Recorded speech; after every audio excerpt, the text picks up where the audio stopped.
All right, everyone, we are about to kick off this 24-hour readathon. I am so excited about it. I've been excited about it all week, and now I'm actually super exhausted because Dylan, my fiance, just left for his bachelor trip this morning at like 4 a.m. So we were up at 4 a.m. I barely had any sleep, and now I am just terrified I'm going to sleep through all my books. So I am about to go make a coffee and just re-energize myself for the day. You might not notice it. I look a little rough, but it's like noon, so I just need to pick me up and to get this party started. He's on the way to the Bahamas and I'm doing a 24-hour readathon, so who's the real winner here, you know?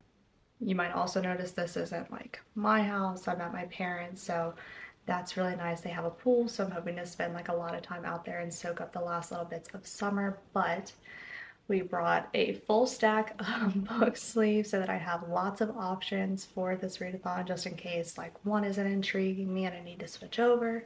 So we have a lot of options that we'll get into once I finish my first read, which is going to be finishing This Woven Kingdom by Tahara Mafi. I had been listening to it as an audiobook and then Libby very rudely stripped it back from me, even though it was time to give it up. So I have about 70-ish pages left of this book and I just want to get it done. This is like a 500-page YA fantasy romance, but the romance is super light and the politics and the world building are heavy. So I am struggling a lot. I just want it to be done. Truthfully, that's what I want, and so that's what we're going to kick it off with. So let's go get started and kick it off and hopefully finish this one up pretty fast so that we can move on to some more exciting reads. Let's go.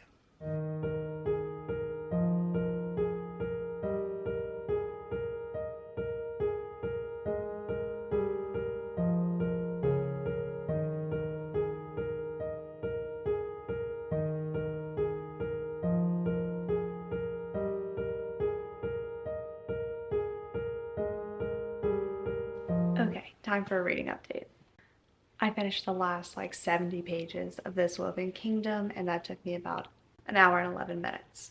So 1 hour down, 23 to go. I'm not going to put too many thoughts in here because I am kind of wrapping up like reading fantasy vlog, so I'm going to put those thoughts in there, but I would give this a 3 stars. It was kind of slow paced. I mean, it's 500 pages, and like I said, for a YA fantasy, it was just not, it was just more fantasy than I wanted.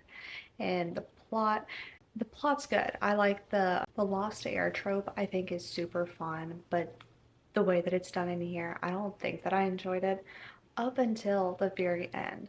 So I feel like I read 400 pages to really only enjoy very much the last 100. So in that way, it made it feel like this entire book was just world building, essentially, trying to get us up and gear us towards the second book. And the way that this book ends, I'm like, I want to pick up the second book, even though I didn't enjoy 80% of it. Not that I didn't enjoy it. I'm giving it 3 stars. It was fine. I just wasn't like super excited about it.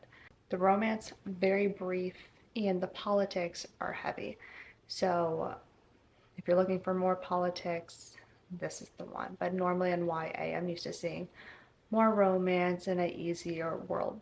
So yeah, 3 stars. I think I'm gonna pick up the second one because of the way that this ends. Like, it ends really good, and like I want to read the next one, but dang. Hopefully the next one is paced a little bit better. Fingers crossed. If you've read this, let me know if These Infinite Threads, I believe it's called, is better paced. So now, hour and 11 minutes in, we are going to move on to the next one. Very exciting. And since I was really missing, I think the romance from that last book, I think I'm going to pick up the 7 Year Slip by Ashley Poston. So excited about this one. I've heard such good things, and I love The Dead Romantics last year, so I'm so excited to dive into this one. So let's go do that and maybe change locations and go outside. Who knows?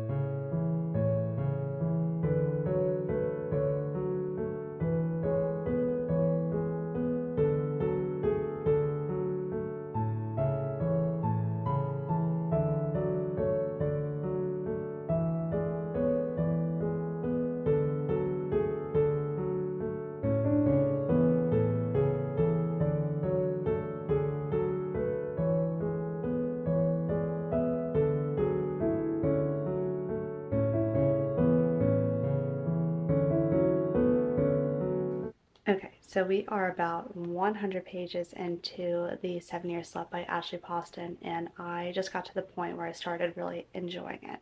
So let me clarify, I think it is really hard to start a new book, especially like I was kind of tired today, so it was really hard for me to like want to get into it. But I just hit the point where I'm like, okay, now I'm here, I'm invested, so I can talk about it. So this book essentially follows Clementine, who is kind of a workaholic, and her aunt really tried to get her out of that and told her to dream big and like shoot for the moon and all of this good stuff and just live life to the fullest. Well, her aunt passed about 6 months ago, and Clementine moved into her old apartment. And one of the stories that her aunt always used to tell her was that the apartment was magical, like it would transport you 7 years into the past. And obviously, she just never believed it, but also really wanted to be whisked away by this magical apartment. So at this point in her life, she is really closed off, like really just working all the time and not making a ton of connections. So she goes 7 years in the past when her aunt was still alive. They were actually doing a trip around Europe, and she meets this very handsome guy who is like subletting her aunt's apartment. So we get to see her kind of just like fall into it and try to accept these circumstances, because even when she tries to leave the apartment, until the apartment decides that it's ready for her to go back to the present, she's not going. So she's trying to make the most of it. What I understood about this was that it was like a ghost, and that I don't think is the case. This is just like it's like a warp in time almost. So this person, fingers crossed, is still alive, but obviously not what they were 7 years ago. They'll be like 7 years older, but hopefully still alive. So that is how I think we can have our happily ever after, is she decides to maybe like go after him. I think I still have questions about like if the other person will have memories of this experience. I don't know. There's still a lot of unanswered questions, but the really cool thing about her being the workaholic is that she's in publishing and she gets to talk about books, and she really enjoys travel books because she really enjoyed traveling with her aunt. And so it's really nice. It's a good concept. And then you find out that the guy from 7 years in the past, he guesses that her favorite color is yellow, and not just like a bright yellow, but like a sunflower yellow. And so like the cover, it's perfect. So it's very cute, very fun so far, and I'm looking forward to more of it. So I'm gonna go get back into it. We are at 3 hours and 14 minutes so far, so barely done in the 24 hours of reading, but that's okay because there's a lot more to do. So let's get back to it. Okay, quick reading update, page 190. Sobbing. That was so sad. But we just got a cameo to Benji from the Dead Romantics, and how exciting. That's all. All right, everyone, it is day 2 of this challenge, and we are 7 hours and 14 minutes into this challenge, and we just wrapped up The 7 Year Slip by Ashley Poston, and I gave it 5 stars. I grew so attached to these characters, not just the main female character, even the main male character, but her best friends and her aunt and her parents. I was tearing up. It was very emotional, and I think it's the same way as The Dead Romantics was, and how she talks about grief. And I loved how she talked about grief and like how it was just so accepting. I think there was one piece in this where it said like it's a different reality, it's a little bit sadder, but it's mine, and there's still love and joy and hope, just a little bit sadder. And it was just so well written. I felt like it just, I think, captured it very well and talked about it without bringing the overall mood of the book down. Like, I'm going to remember this very just highly. I had a good experience, but then I felt like accepted, everything made sense, and I don't know. I'm gonna have to figure out how to put this into better words because I loved it so much, and would definitely recommend that people pick this one up because it's so good. I am so happy with it and how everything turned out. It's perfect.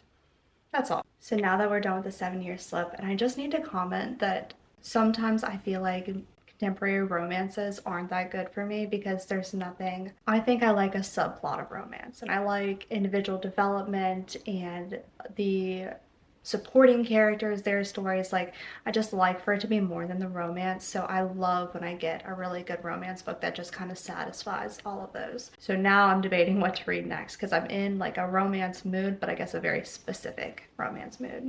So I'm debating if I should just go ahead and start picking up Things We Hide from the Light by Lucy Score. I don't know. I don't know. I don't know. All right, so it's either Things We Hide from the Light. Actually, I think what we're gonna do before we do that is get into Six Scorched Roses. This is the novella between The Serpent and the Wings of Night and The Star-Cursed King. And it's only about 200 pages, so it might be good to have like a shorter book in between The 7-Year Slip and I guess Things We Hide from the Light. So that might be good to just give me like a different, this is fantasy, so just like a little bit of a part from romance. I think that would be good. All right, so this one's gonna be next. I'll show you all when I start the timer again, but we're at 7 hours and 15 minutes, so. I read roughly 50 pages per hour, so this one should only take maybe 4 at max. So let's do it. Let's go.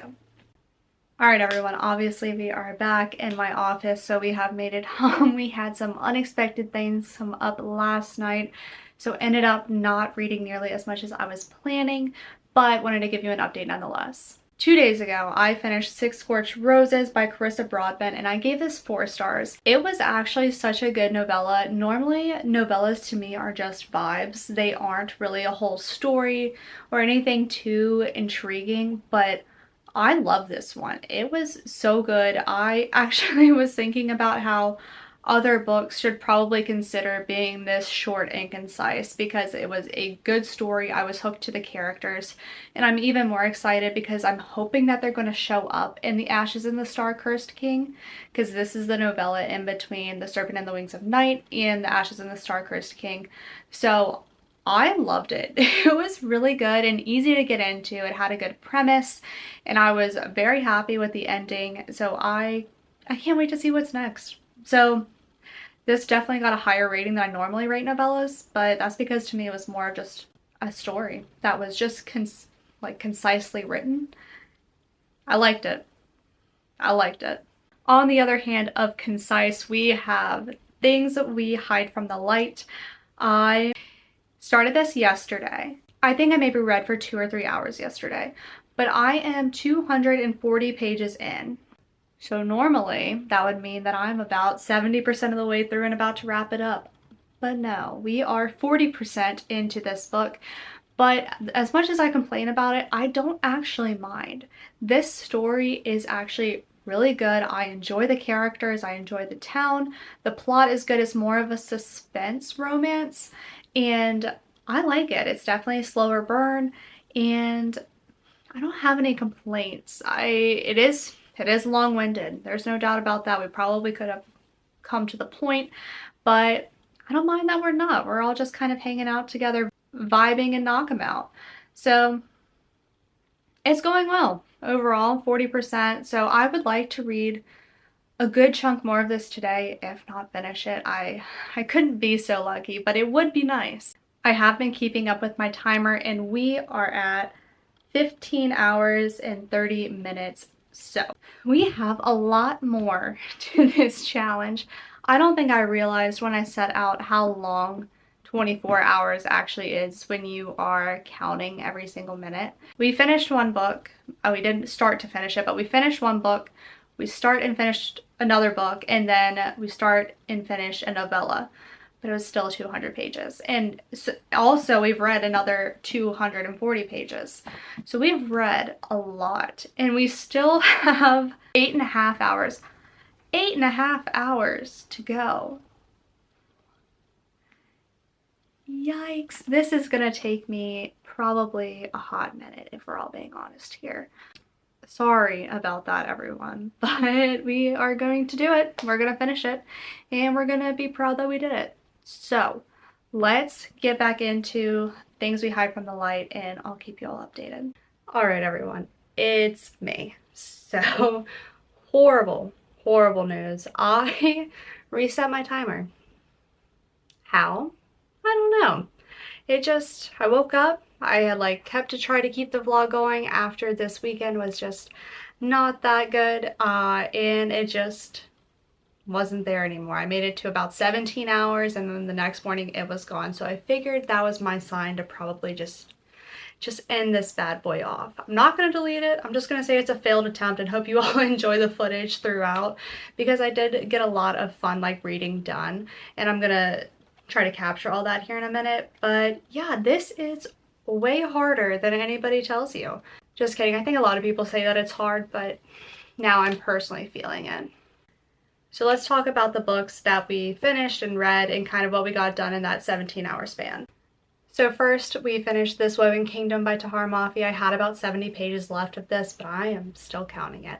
And again, I stand by that it's 3 stars, and I stand by that I'll probably read the next one because it left on such a good cliffhanger, and I just want to continue the story. I think the next one will be better, but that is this book. I'm glad that I finished it, but I don't necessarily recommend it. Then I started and finished The 7-Year Slip by Ashley Poston and gave this 5 stars. It was so good. I had such a good time with it. It was such a, not a feel-good read, but it was like a warm hug in like an understanding and accepting type of way.